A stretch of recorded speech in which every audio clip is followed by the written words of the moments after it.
Nós vamos dar continuidade às lições do primeiro bloco da revista, e hoje, então, eu apresento algumas ideias da lição número 5, para a gente fechar essa primeira unidade. E o título dessa lição é Como Manter a Essência. Na medida do possível que eu for apresentando, eu vou retomando algumas questões, inclusive pontos que a Darlene já desenvolveu conosco, para a gente ir estabelecendo relações entre os próprios capítulos, né? Então, eu vou fazer a leitura do objetivo da aula de hoje, e que diz assim: apresentar o profeta Jeremias ao escrever sua carta aos exilados, se preocupando que não fossem enganados e que também tivessem consciência de que Deus os estava ouvindo, mesmo que estivessem longe de casa. Então, eu diria assim, que a lição de hoje, ela gira em torno do profeta Jeremias. E assim eu queria abrir, né, essa nossa reflexão, fazendo referência a duas situações, uma mais histórica e uma mais bíblica.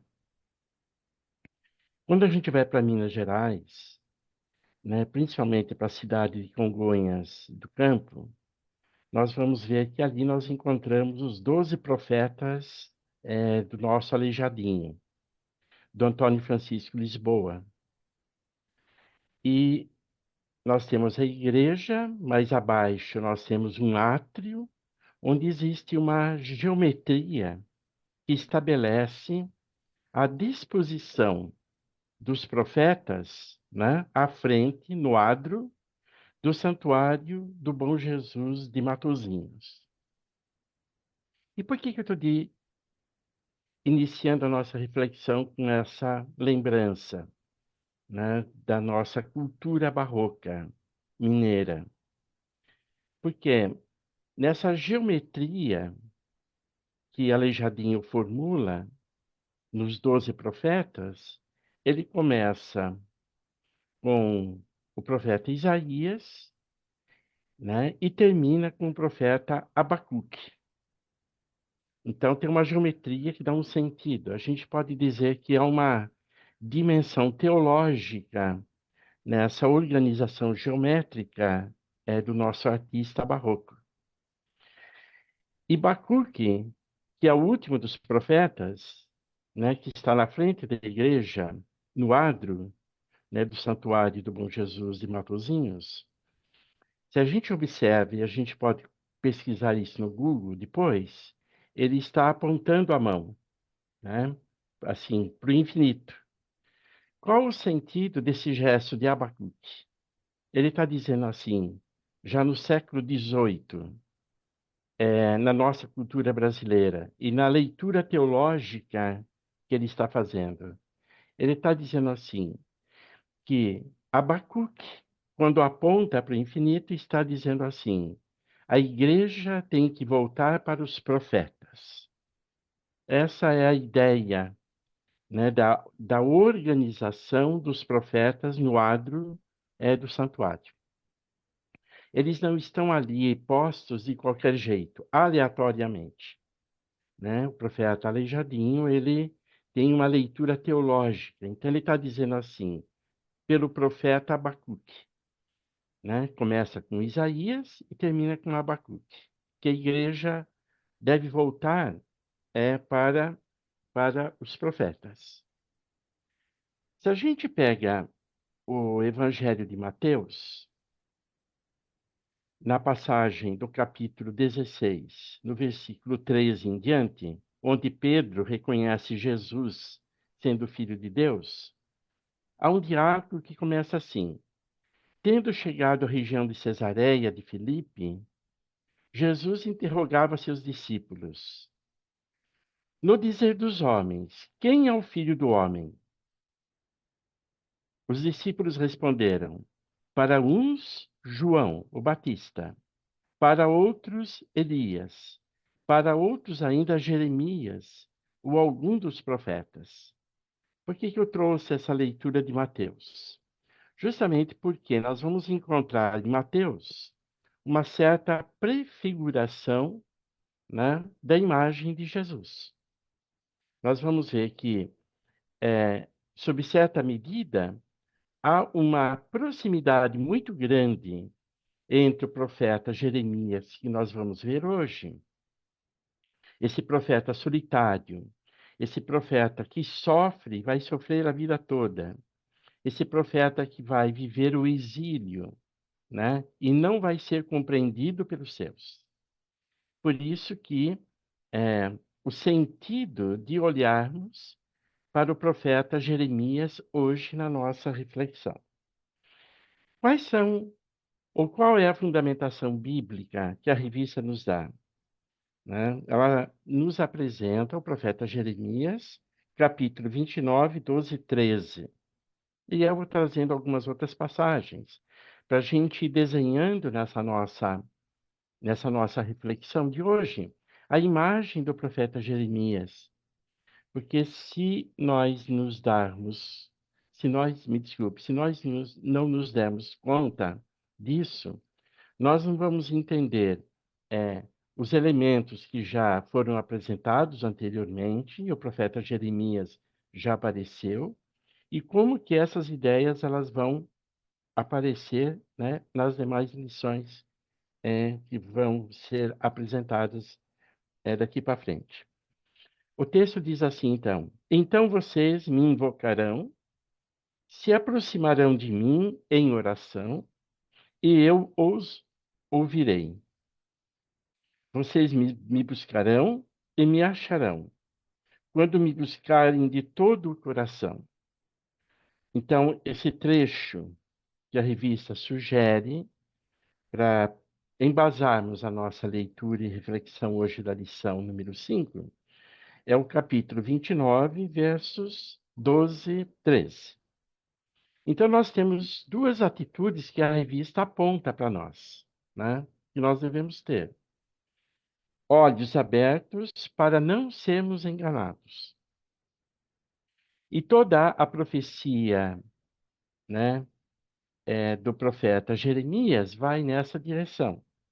Depois, uma outra chave que a revista nos apresenta, a certeza que Deus está ouvindo, né? Então, estarmos de olhos abertos para não sermos enganados e a certeza de que Deus nos ouve. Bom, o que nós construímos desde a primeira lição até agora, e passando pelas duas lições que Darene nos apresentou, a gente está compreendendo como que a dimensão da experiência da razão e da experiência da fé, essas duas dimensões elas se encontram. Então nós temos a experiência e a vivência da fé, nós temos a experiência e a vivência da razão. O que que a fé nos dá? A fé nos dá a esperança. A fé nos coloca no campo da esperança, né? A pessoa que se move no horizonte da fé é a pessoa que se move no horizonte da esperança. Nesse sentido, em Hebreus, nós encontramos a seguinte passagem que nos ajuda a ilustrar isso. Hebreus diz assim: Ora, a fé é a certeza daquilo que esperamos e a prova das coisas que não vemos, pois foi por meio dela que os antigos receberam bom testemunho. Tá? Então, a experiência da fé é, na verdade, essa dimensão frente àquilo que nós não vemos e que nós não enxergamos. Por isso que a travessia da fé é uma travessia muito assustadora, né? A fé não é uma coisa mágica, a fé não é uma atitude onde a gente vai, assim, despreocupadamente na nossa vivência e na nossa experiência, né? A fé, em última instância, para usar uma expressão do filósofo dinamarquês Kierkegaard, é darmos o salto, né, no abismo. É um salto que nós damos, é uma aposta, né? Mas nós também estamos falando da experiência filosófica, que a revista vem nos apontando. E do ponto de vista da filosofia, aqui nós entramos no âmbito da razão. E na experiência da razão, nós experimentamos a dimensão do espanto, né, que está no nascimento da filosofia entre os gregos, é aquilo que nós chamamos do Taumazein, né, a dimensão do admirar-se. Nós fazemos a experiência da dúvida, nós aprendemos isso com René Descartes, na filosofia moderna. Nós fazemos a experiência de suspender os nossos juízos, colocá-los entre parênteses, que é aquela dimensão que Edmundo Husserl vai chamar de epocré, né, na fenomenologia. Então, o exercício filosófico ele é necessário. Nós vimos na aula passada e na aula anterior, quando Darlene veio nos apresentando as lições sobre a Bíblia, que para lermos a Bíblia e interpretarmos o texto bíblico, né, nós precisamos nos servir também da razão. Então, a razão, na dimensão que a filosofia nos acena, ela é necessária e ela é fundamental, porque para olharmos para a beleza desses textos, né, que é a Bíblia, né, enquanto plural de biblium, de livrinhos, a Bíblia é uma coletânea de livrinhos, né, para dialogarmos com esse conjunto de livrinhos enquanto uma obra aberta, como nós já vimos com Humberto Eco, e também para interpretarmos essa coletânea de livrinhos, que sempre vai se apresentar na dimensão do conflito das interpretações, e nós já vimos isso com Paul Ricoeur, né, em aulas anteriores. Né? Olhar para a Bíblia nessa dimensão é reconhecê-la como uma obra eminentemente complexa e que não se esgota. Então, o movimento da razão e o movimento da fé, né, preservando a especificidade de cada uma dessas dimensões, da razão e da fé, é, são dimensões fundamentais para seguirmos na reflexão que as lições elas vão se apresentando daqui para frente para a gente. Então, como eu dizia, a lição ela nos convida a mirarmos para o profeta Jeremias. Mas antes de levantar alguns traços sobre o profeta Jeremias, vale olharmos para o seu contexto. É isso que nós precisamos entender. Já tocamos no profeta Jeremias na lição número 3. Nós já vimos um pouquinho disso, quando nós discutimos a essência da nossa identidade. E nessa lição, nós refletimos os 7 pontos da identidade metodista. A forte espiritualidade, a evangelização dinâmica, a comunidade de apoio, cristianismo prático, né? Ministério global da igreja, a conexidade e o evangelho integral. Essas dimensões todas que constituem aquilo que é, é que dá a identidade da igreja metodista, nós exploramos nesse capítulo 3. E nesse capítulo, nós vimos um pouco do profeta Jeremias. Nós trouxemos um pouco da sua história. Por quê? Porque foi nesse capítulo que nós estudamos essa lição, nós fizemos a memória dos recabitas, né? Então, nós trouxemos a história dos recabitas no capítulo 35 do profeta Jeremias. Os recabitas, nós já vimos também, é aquilo que nós podemos assim dizer, é uma tribo nômade de origem quenita, né, que, defendendo o javismo, posicionou-se contra o baalismo em Samaria. Os recabitas são mais fiéis que os israelitas, vai dizer o profeta Jeremias. Sob esse ponto de vista, o profeta Jeremias se utiliza dessa postura dos recabitas para mostrar como que eles são muito mais pessoas e uma tribo obediente a Deus do que o próprio povo de Israel, que se fecha para Deus, que se move no âmbito do baalismo, portanto, das práticas idolátricas em curso nesse contexto. Então, nós já vimos um pouquinho também da época do profeta Jeremias, quando nós aprofundávamos essa lição. O tempo de Jeremias, então, é um dos períodos mais perturbados do Oriente Próximo. Já apontava essa dimensão. A Babilônia, ela se impõe sobre os povos assírios. E durante o reinado da Síria, com Manassés, em 687, 642, Judá permaneceu vassalo da Síria, né? Nesse contexto de dominação e dependência, aconteceu o ressurgimento da idolatria no povo de Israel e de práticas idolátricas por parte do povo de Israel. É nesse contexto, então, que o profeta Jeremias é chamado para exercer a função da profecia, para junto do povo de Judá e para as nações, né, que estão no meio dessas convulsões políticas. Então, o profeta Jeremias aparece nesse contexto, né, onde a Babilônia ela se impõe como domínio, né? O mundo aqui agora é um mundo babilônico, com toda a sua dimensão religiosa, e, de um modo ou de outro, o povo de Israel, né, se submetendo a essa estrutura de poder e, portanto, aos ídolos e aos deuses da Babilônia. Então, aqui vale a pena, então, ouvirmos um pouquinho sobre a vocação do profeta Jeremias, que aparece nesse capítulo, no capítulo 1.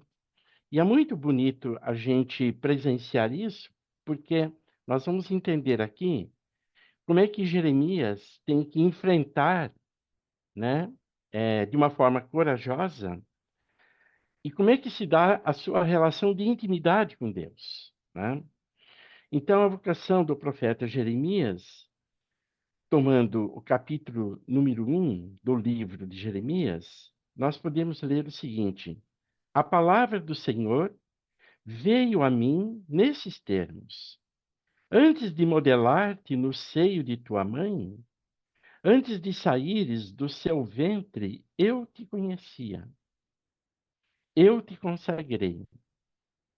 Eu faço de ti um profeta para as nações. Eu disse: Ah, Senhor Deus, eu não sei falar, sou jovem demais. O Senhor respondeu-me: Não digas, sou jovem demais. Para onde eu te enviar, irás. Tudo o que eu te ordenar, falarás. Não tenhas medo de ninguém. Eu estou contigo para te libertar, oráculo do Senhor. Estendendo sua mão, o Senhor tocou minha boca e disse: Eis, eu ponho minhas palavras na tua boca. Vê, hoje te confio autoridade sobre as nações e sobre os reinos, para arrancar e derrubar, para arruinar e demolir, para construir e plantar. Esse texto ele é muito rico e há muitos detalhes aqui. Mas valeria a pena a gente reconhecer uma coisa. Quando nós lemos a passagem, Eis, eu ponho minhas palavras na tua boca, a gente percebe a intimidade de Deus com Jeremias, né? E essa intimidade, ela é significativa, porque nós vamos encontrar essa intimidade em Jesus. Jesus tinha essa intimidade com as pessoas quando ele punha a mão na boca, na orelha, nos olhos, pegava a saliva da boca e punha, né, no outro. Essa intimidade, né, ela é fundamental e necessária. E Jeremias é agora, né, à medida que Deus coloca a palavra na boca de Jeremias, Jeremias ele vai ser habilitado a transmitir as próprias palavras de Deus. Por isso que, quando eu lia Mateus no início agora da minha reflexão, né, quando Jesus pergunta aos discípulos, que dizem que eu sou? Os discípulos vão dizer, é provavelmente Jeremias, é porque Jeremias, ele prefigura a figura de Jesus. Jesus, enquanto Filho de Deus, o Filho do homem, o profeta, o rei, o sacerdote, está habilitado, né, para anunciar o reino. Mas não só, Jesus está habilitado para anunciar o reino porque ele já é o reino de Deus. Então aqui nós encontramos uma relação muito estreita do livro do profeta Jeremias com a figura de Jesus Cristo. Tá? Aqui eu estou usando reflexões e algumas observações e notas da Bíblia TEB, da Tradução Ecumênica da Bíblia, né? É dela que eu estou tirando essas passagens que estou lendo aqui na minha reflexão. Assim, é nesse contexto de uma convulsão política e do domínio de Israel pela Babilônia, contexto esse onde se dá a narrativa dos recabitas, que nós já vimos lá atrás, e estou retomando agora, né? É que se tem que entender a carta aos exilados que Jeremias escreve. Porque essa lição número 5 vai falar das cartas que Jeremias escreve ao povo de Israel quando ele está no exílio em 597. E nessa carta, né, nesses escritos, Jeremias, diferentemente de outros profetas de seu tempo, como por exemplo Ananias, que vai aparecer na narrativa e nos capítulos que a revista sugere para nós lermos depois, diz que Israel deve permanecer no exílio. Então, Jeremias está dizendo assim: o povo de Israel vai permanecer por muito mais tempo no exílio do que se imagina. Enquanto que Ananias, que se apresenta como um profeta, porque há muitos outros profetas também, e há profetas ligados ao templo, ligados ao poder. Né? Por isso que Jesus, no Novo Testamento, briga com o templo, briga com o poder. Né? Nós temos que estabelecer essa conexão. Né? Então, Ananias diz que o povo de Israel não vai permanecer por muito tempo. E Jeremias está dizendo, não é bem assim. As coisas são mais difíceis do que se apresentam. Que será por um período indefinido que o povo de Israel irá permanecer nas mãos da Babilônia. Razão essa pela qual deverão promover sua própria prosperidade na nova terra. E Yahvé poderia ser adorado na Babilônia, porque ele protege seu povo mesmo fora da Palestina. É isso que Jeremias está dizendo. Então vejam, mesmo no exílio, né, o povo de Israel deve seguir fiel a Yahvé e não cultuar é, o deus Baal e não praticar as idolatrias que se configuram em outras nações. Essa a dimensão que o profeta Jeremias está dizendo na carta que ele escreve para o povo de Israel, agora exilado na Babilônia. Jeremias está dizendo assim, então, mesmo no exílio, vocês devem serem fiéis a Yahvé. Mesmo no exílio, vocês devem cultuar a Yahvé. Então, nós já encontramos no profeta Jeremias uma perspectiva internacional, uma perspectiva aberta do judaísmo. Né? O judaísmo não se circunscreve somente à Terra Santa. O judaísmo não se circunscreve somente à terra onde os israelitas estão. Aqui nós não podemos separar o problema da terra, né, o problema do culto a Javé e também a questão e o problema da idolatria que se apresenta também em relação a outras nações que estão no entorno. O javismo, finalmente, rompe com a ideia fechada de uma terra santa. É isso que Jeremias está apontando. Vejam, Jesus, quando olha também para os pagãos, para os gentios, né? E lembre-se no diálogo com a senhora que diz assim: bom, mas também os cães comem da migalha que cai na mesa? Veja, Jesus está dizendo assim que o cristianismo, que é a verdade do reino, né, ela é para todos e não só para o povo de Israel.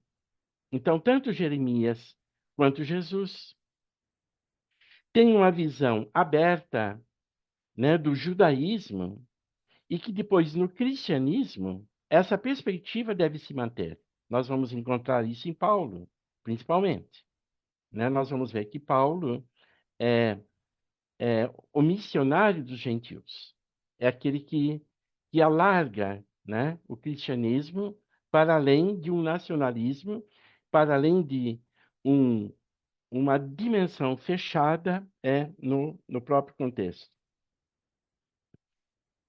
Assim, para se compreender melhor isso, e a revista está sinalizando isso para nós, vale a leitura dos capítulos 26, 27, 28 e 29 dessa lição, né? Ela sugere somente o capítulo 29, mas eu estou sinalizando aqui que para entendermos o 29, deveríamos voltar no 26, no 27 e no 28, porque aí nós vamos entender melhor o conflito entre os profetas que há nesse contexto, principalmente a tensão entre Jeremias e Ananias. Assim, nós podemos entender, a partir desses 4 capítulos, né, a postura, a posição de Jeremias frente ao exílio de Israel, agora na Babilônia. E nós podemos compreender aí uma controvérsia de Jeremias com o profeta Ananias e com outros profetas. Nós não podemos nos esquecer que Jesus também entrou em muitas controvérsias com os fariseus.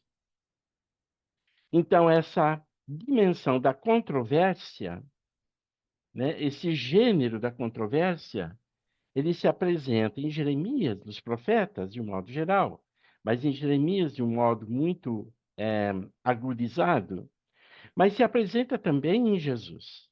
Vejam que Jesus cria controvérsias com a questão da cura aos sábados, né, dos seus discípulos que se alimentam de espigas dos milhos no sábado, e assim por diante. Né? Jesus está criando um monte de controvérsias no seu tempo. Então, isso vai nos ajudando a entender a correlação, né, da Bíblia judaica com a Bíblia cristã. Né? E a maneira também como nós vamos visualizando no profeta Jeremias já uma certa prefiguração, né, da figura de Jesus Cristo. E nós vamos encontrar fundamentalmente, né, nessa carta que Jeremias escreve ao povo de Israel, né, uma crítica dura e direta ao profeta Ananias, que logo na sequência ele acabará morrendo. Então, é nesse contexto, né, que vale reconhecer Jeremias como um profeta solitário e que muito sofreu frente ao caos do seu tempo. Sob esse ponto de vista, agora, a revista começa a associar o caos do mundo de Jeremias com o caos que nós vivemos no nosso mundo também. A despeito do nosso mundo, na perspectiva da fé, ter sido criado, como nós reconhecemos no primeiro capítulo do Gênesis e nas duas narrativas da criação, E tudo que saiu do nada e caiu no tempo e entrou no tempo pela dimensão da criação do mundo, nós reconhecemos que o mundo ele é bom. É isso que o texto bíblico nos diz. Mas nós reconhecemos também que o mal sai das mãos humanas. Sob esse ponto de vista, nós vivemos um tempo muito difícil. E a revista, então, está estabelecendo um paralelo do mundo de Jeremias com o nosso tempo.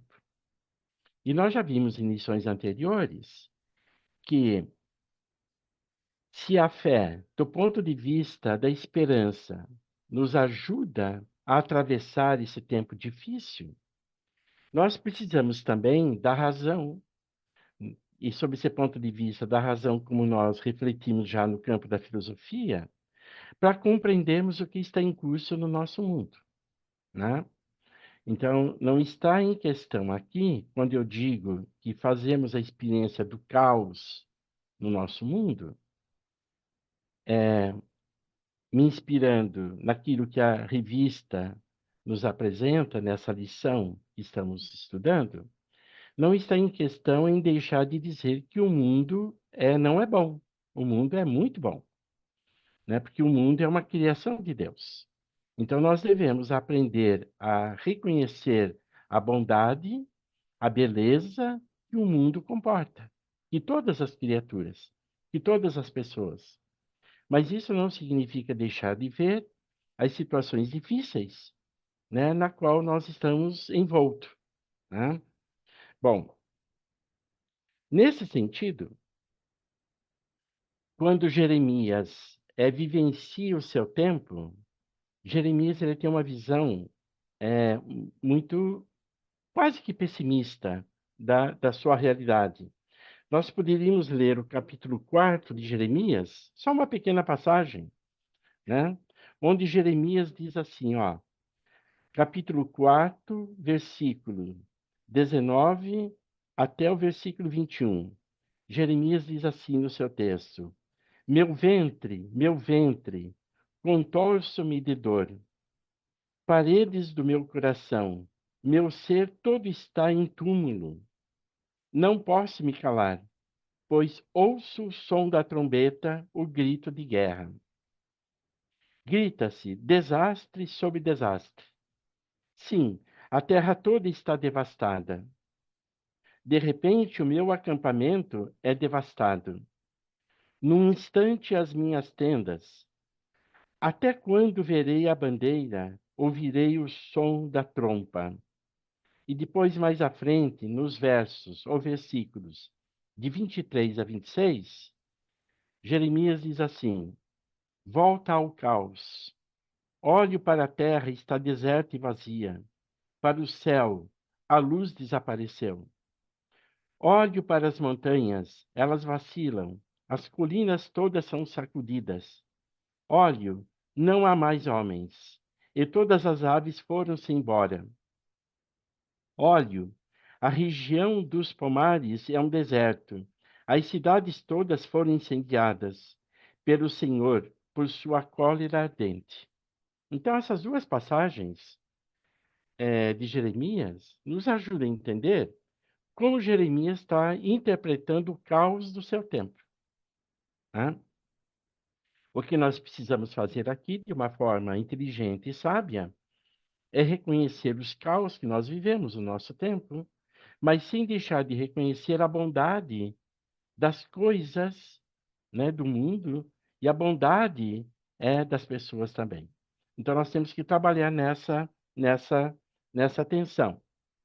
Eu acho que isso posto, depois de ouvirmos um pouco a dor do profeta Jeremias diante da desgraça da terra e a situação de caos que ele descreve, nós poderíamos voltar aos objetivos da lição e retomarmos os objetivos agora com mais cuidado nessa dimensão que eu vou estar aqui sinalizando.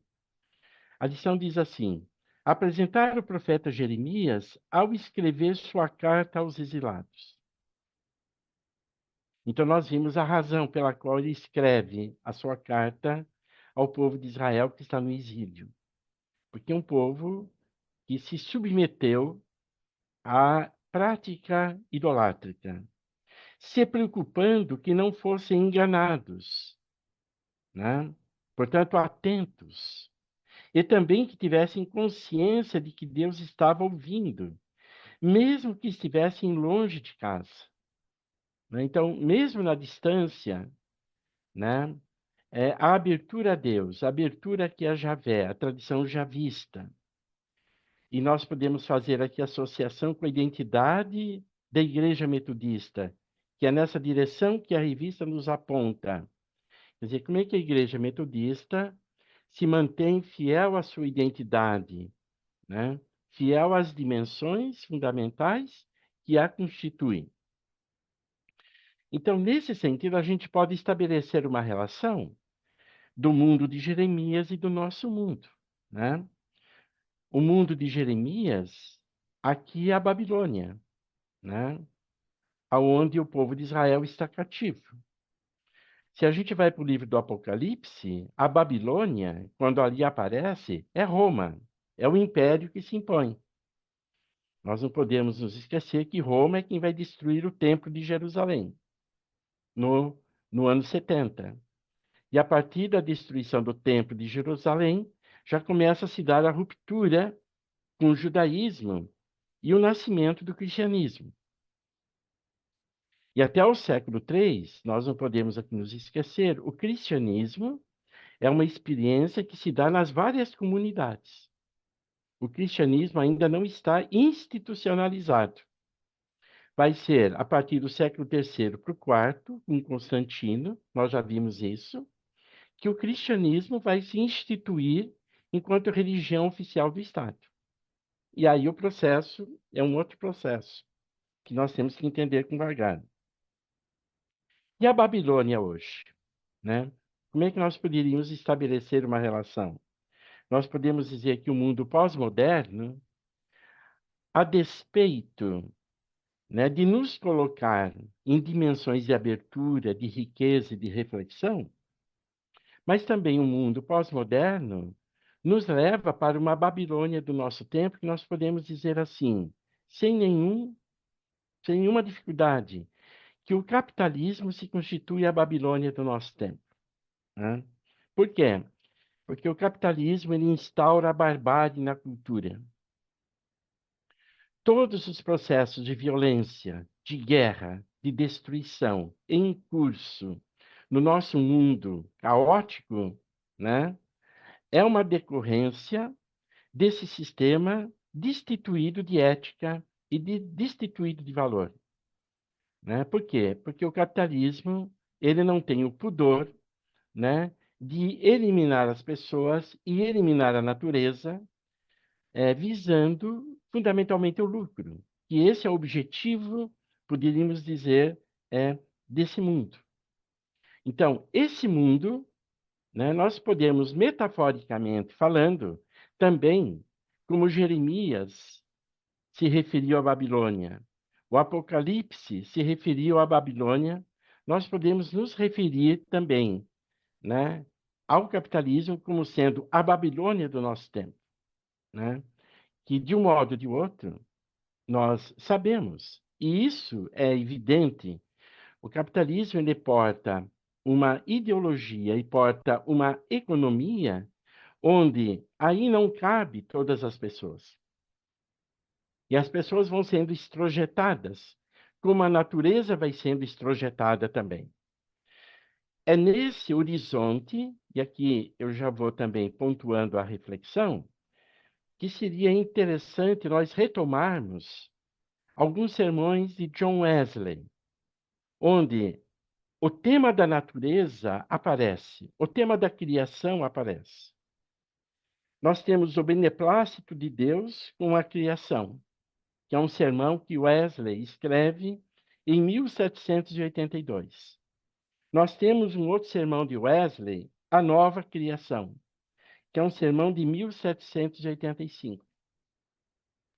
Nesse sentido, pensar a criação é pensar a imagem de Deus na humanidade, é pensar a imagem de Deus na história, é pensar a imagem de Deus na cultura, na natureza, na política, na educação, na saúde, no direito, etc, etc, etc.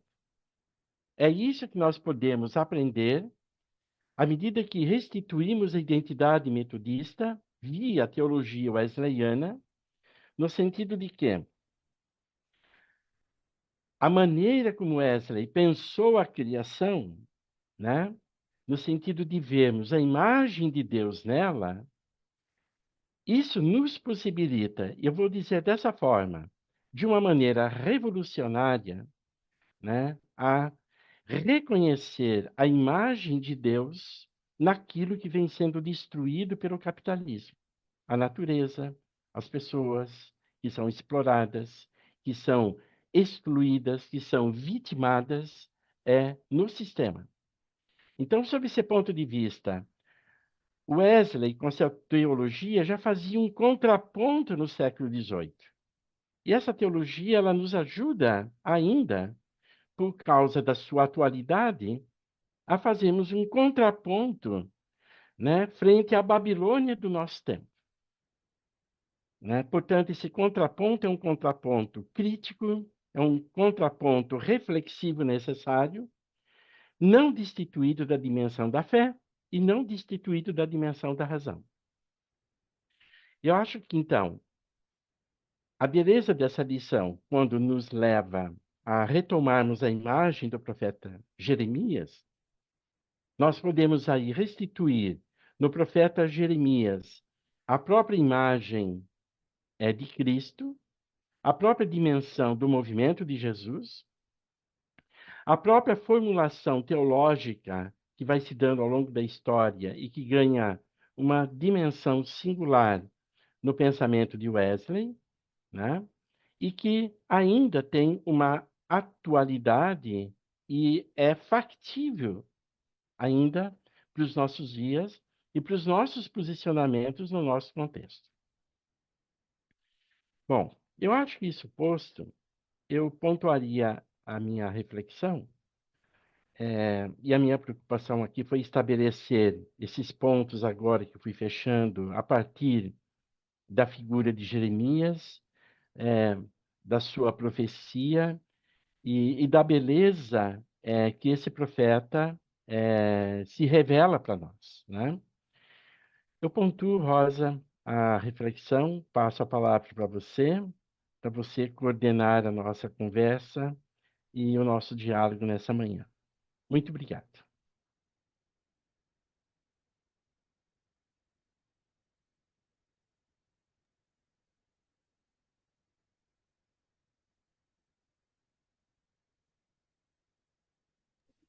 Rosa, não estamos escutando. Bom, tudo bem agora? Ok. Tá bom. Então, agradecendo, Edivaldo, a contribuição sempre precisa dele, né? Sempre ele nos ajuda sempre a sair do tamanho do texto, né? E ampliar a nossa reflexão. Quando o Edivaldo, claro, quando a lição já traz Jeremias, o Edivaldo explora o texto de Jeremias, eu acho que a gente não tem que ter nenhuma dúvida, né? Do quanto que é preciso sair daquela posição de ser morno, né, que já diz lá no Novo Testamento, e assumir uma posição concreta, né? Quando ele acusa o capitalismo de todas essas mazelas que a gente vê nesse mundo catastrófico que a gente vive, né? De dor, de muito sofrimento, de muita angústia, de muita vitimização das pessoas, e, enfim, parece que fica clara a necessidade que a gente tem que ter de ter a coragem de negar esse nosso entorno, né? Esse entorno no qual nós estamos envolvidos. Claro, é preciso ter coragem de dizer esse capitalismo que está aí não nos serve, né? Não nos serve porque ele só ajuda, talvez, a mim, talvez. Pode ser que muitos de nós nem estejamos salvos, né, na sociedade. mas pode ser que a gente ainda tenha um pouco de sossego, paz, emprego, casa para morar, roupa para vestir, comida para comer. Mas, assim, são milhares os outros que não têm, né? E esse sistema que a gente tem é um sistema que exclui sempre, né? Não dá para esperar do capitalismo uma posição includente de sociedade. Então, eu queria dizer, ao dizer isso, resgatar essa afirmação do Edivaldo, que veio de um outro jeito, mas que no fundo é isso que ele quer afirmar, e dizer que o título da nossa lição é exatamente como manter a essência, né? Como manter a essência? Depois das 4 lições que a gente ouviu e participou, que o Edivaldo mesmo trouxe para nós, o fim é assim, bom, e daí de tudo isso, como é que a gente se mantém inteiro, firme, né? E a lição já vai respondendo a isso, dizendo assim, é mantendo a fé, né? Precisa manter a fé. Mas de que fé que a gente está falando? Não é de uma fé acomodada, uma fé sossegada, uma fé que só diz, ok, tudo bem, mas uma fé que luta, que busca, que tenta fazer análise de conjuntura, né? Que foi isso que o Edivaldo fez, e que nos impulsiona para tomada de decisões, né? Então, a essência está em manter a fé. E na manutenção da fé, não é? O texto avisa para a gente assim, ó, é preciso ter olhos abertos. Estou seguindo aqui a estrutura da lição, vocês todos têm a sua lição aí. É preciso ter olhos abertos para não ser enganado. E o capitalismo é capcioso, né? Lindo, ele sempre é bonito. Ontem eu estava aqui em casa com um dos meus filhos assistindo algumas propagandas na televisão e dizendo, olha que coisa bem feita. Mas como assim bem feita? Não só bem feita no acabamento, mas bem feita porque vai nos levando, né? Nos cooptando para coisas que a gente não necessariamente curte ou acha interessante. O exemplo mais simples nos últimos dias, todo mundo está acompanhando aí, é a quantidade de propaganda na televisão sobre o jogo, né? Jogos de azar que antigamente não eram assim abertos e que agora está assim, um convite cotidiano a que as pessoas joguem, que tem valores, enfim. Então, a primeira coisa que a lição nos diz é olhos abertos para não ser enganados. E a segunda é a certeza de que Deus está nos ouvindo, né? Quando a gente abre os olhos. E nessa caminhada, o cuidado com o que só nos agrada. A vida não é feita só de maravilhas, de festa, de coisa boa, de conforto e de alegria. Também há problemas na caminhada. E é preciso ter um detector, então, de mentiras, né? A lição diz isso. Vamos ficar atento àquilo que esse sistema capitalista nos promete, né? E não só ficar atento, mas questionar. Bom, isso aqui é a estrutura da lição, essa é a minha reação para o Edivaldo. E, claro, vou abrir agora a palavra para todo mundo. Mas, assim, uma reflexão simples, assim, de final, né? Quanto que não é fácil realmente fazer esse enfrentamento, né, desse status que está estabelecido para todos nós em sociedade. Como é difícil negar isso e questionar isso. Como é difícil em família, com os amigos, com aqueles que estão próximos de nós, com os colegas, né, fazer esse questionamento, porque 90% dessas pessoas está encantada, com os olhos cheios, com as possibilidades que esse sistema nos oferece e que nós todos sabemos que não chegaremos todos lá, né? Bom, vamos abrir, que tô meio reativa hoje, né? Desculpa, estou péssima de gripe. Mas vamos abrir aqui, e eu acho que podíamos deixar a Luciana aí dando a palavra, né, Luciana? Já está mais aí em presencial. E vamos abrir. Quem quer reagir, quem quer fazer uma fala em relação ao que o Edivaldo nos apresentou. Eu queria, antes de tudo, de passar a palavra para a Luciana, saudar a Maria José, que está aqui, que chegou depois, né? Um beijo, querida. Alguém gostaria de estar...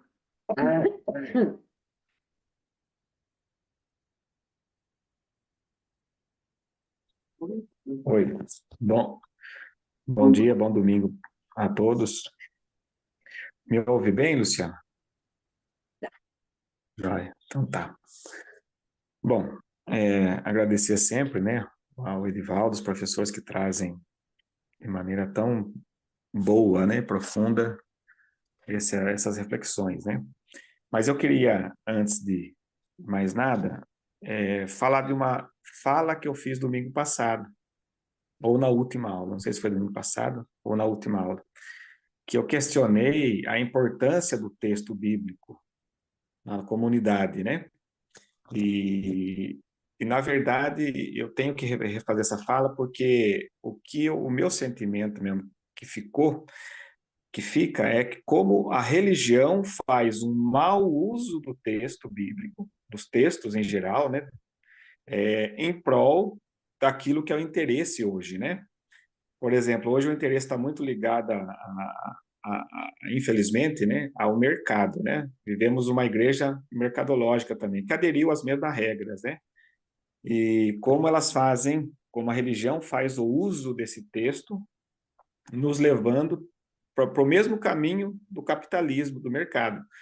Quando, na verdade, quando a gente faz essa reflexão, como Edivaldo fez hoje, que o texto nos alerta para o contrário disso, né? Que a nossa essência, a essência do divino, a essência de Jesus, a essência dos profetas é o contrário, né? É nos alertar para essa cilada, né? Para o sistema que não é ético, que não é bom, né?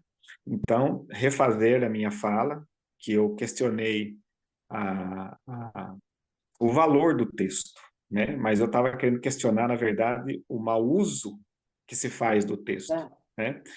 E agradecer mais uma vez essa bela reflexão de hoje, que sempre, em vários textos, em vários, né, ambientes bíblicos, traz sempre essa reflexão da nossa essência e do caminho, né? Da nossa caminhada, como que se faz uma caminhada humana e divina, né?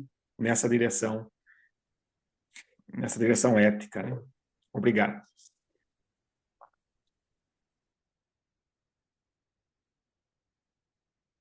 O Rui também gostaria de falar um pouco. Pode falar.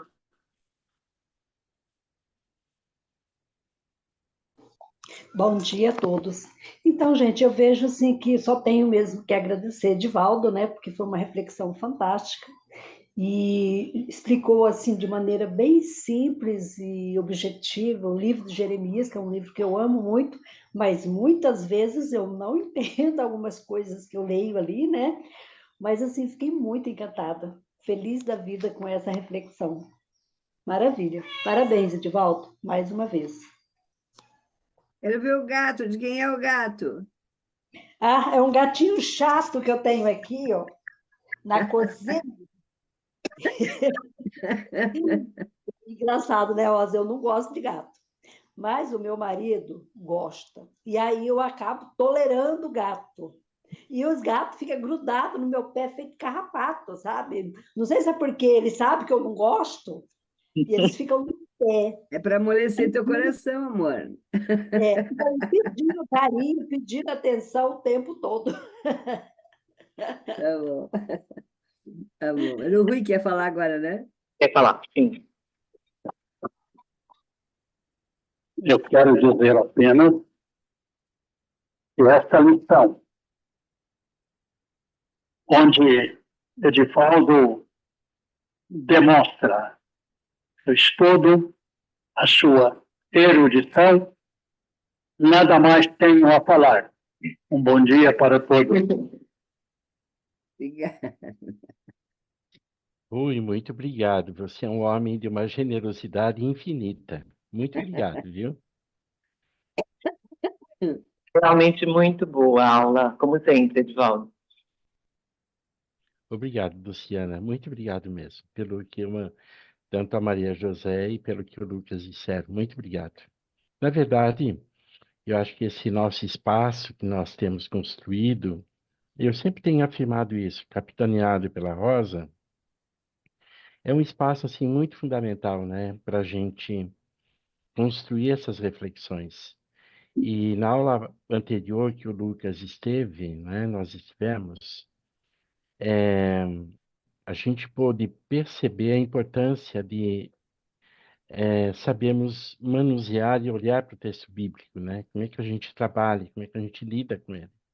Eu acho que esse é um aprendizado que vamos fazendo coletivamente. Eu acho que essa é a beleza desse estar juntos, né? Nessas manhãs, como a gente tem feito esses tempos todos. Verdade mesmo, Divaldo. Concordo É. plenamente. Mais alguém gostaria de falar? Eu acho que eu queria falar, Luciana, só assim, na continuidade disso que o Edivaldo disse, do quanto que nós que estamos aqui, tantos outros que não estão conosco hoje, que não puderam, enfim, sabem o quanto tem sido um desafio para nós, domingo após domingo, a manutenção, né, da classe, a organização, a transmissão, tudo isso que envolve, né, essa experiência que nós estamos tendo.